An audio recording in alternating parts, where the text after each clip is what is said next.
tatkala kita belajar ilmu, kita akan interaksi dengan banyak hal. Kita akan interaksi dengan ustadz yang mengajarkan ilmu. Kita harus interaksi dengan wadah ilmu yang akan kita pelajari, kitab-kitabnya para ulama. Kita akan interaksi dengan pembawa, pewaris ilmu yang menyampaikan ilmu dari zaman Rasulullah sampai sekarang, para ulama-ulama kita yang telah meninggal dunia. Kita akan interaksi dengan tempat kita belajar, pesantren yang sekarang kita akan belajar kepadanya. Jadi, tatkala kita itu belajar, maka kita akan interaksi dengan banyak hal. Dan sudah merupakan sunnatullah di muka bumi ini. Kalau orang itu berada dalam satu aktivitas, maka semua yang berkaitan dengannya harus dia perbaiki. Dagang misalkan. Saya bukan pedagang, tapi kira-kira ngerti titik-titik lah. Dagang misalkan. Kalau orang dagang itu kan berinteraksi dengan tengkulak. Distributor tempat dia kulaan. Berinteraksi dengan pelanggan, pembeli. Dia akan berinteraksi dengan barang yang dia perdagangkan. Keempat unsur ini kalau semuanya nggak diperbaiki, maka dagang itu akan hancur. Toko ini api, gitu. Barang dagangan ini bersih, tapi interaksi dia dengan pelanggan cemberut, nesuan, marahan, nggak ramah, nggak akan ada orang beli. Kapok orang datang ke situ. Dia dengan pelanggan Masya Allah ramah sekali. Tapi toko tempat dia jualan itu kumuh, sumuk, gitu. Orang nggak kerasan ke situ.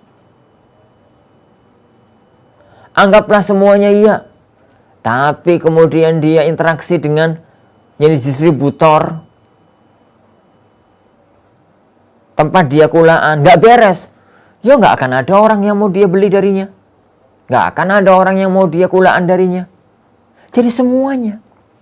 Petani juga begitu. Semua pekerjaan itu begitu. Talibul ilm, penuntut ilmu pun begitu.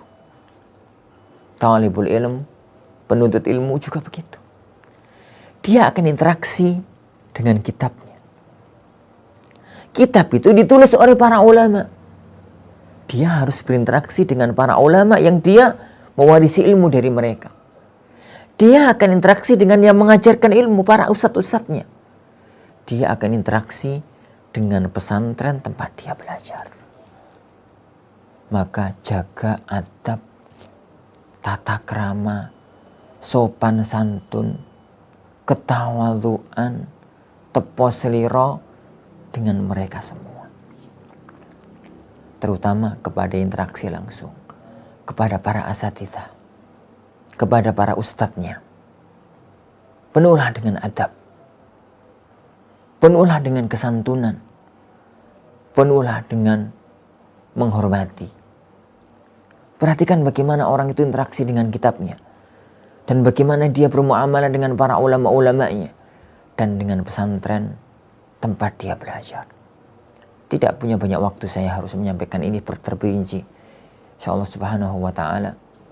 Ini akan kita pelajari atau diajarkan oleh asatidz yang lain bagaimana beradab masing-masing dengan satu dua ini. Tapi intinya semuanya itu adalah menjadi titik kunci. Titik kunci. Jangan antum protes kepada saya. Tatkala kemudian mengatakan, tanpa itu saya bisa pintar kok Ustaz. Ilmu ini sekali lagi saya tekankan. Ilmu ini, ilmu agama ini bukan pinter. Tapi barokah. Semua yang ada di muka bumi ini bukan banyaknya. Tapi berkah. Sampeyan misalkan, antum misalkan punya duit. Punya harta. Apalah gitu ya. Punya rumah. Punya mobil. Wallahi, rumah itu bukan mewahnya. tapi kerasane, nyamane tinggal di rumah itu. Rumahnya mewah, tapi di rumah, tinggal di rumah kayak di neraka. Gak kerasan, bener-bener gak kerasan.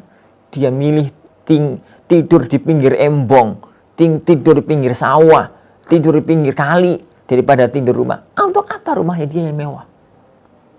Untuk apa dia rumah dia mewah? Kalau harta yang dia miliki yang banyak, ternyata sama sekali tidak dapat dia manfaatkan. Semakin panas hubungan dia dengan keluarganya, nggak beres gara-gara harta dia. Untuk apa kemudian dia memiliki harta yang banyak? Dalam kehidupan rumah tangga, kalau kemudian dia misalkan seorang laki-laki punya istri yang cantik begitu, tapi kemudian tengkar tiap hari, marahan tiap hari, nggak pernah senyum gitu, ketemu istrinya kayak ketemu genderuwo gitu. Terus untuk apa istrinya yang cantik? Jadi dunia itu bukan fisik zahirnya, tapi keberkahannya. Ilmu itu juga begitu. Ilmu syar'i juga begitu. Bukan banyaknya. Bukan masalah pinternya yang inti. Pinter itu nanti. Nomor 2, nomor 3. Banyaknya ilmu itu nanti. Nomor 2, nomor 3. Tapi inti ilmu itu adalah keberkahannya. Kata para ulama kita pada zaman dahulu. Laisal ilmu bikathratir riwayah. Walakin al-ilmu khasyatullah. Ilmu itu bukan banyaknya meriwayatkan hadis. Ilmu itu bagaimana orang itu kalau mempelajari ilmu menjadikan dia takut kepada Allah Subhanahu wa taala.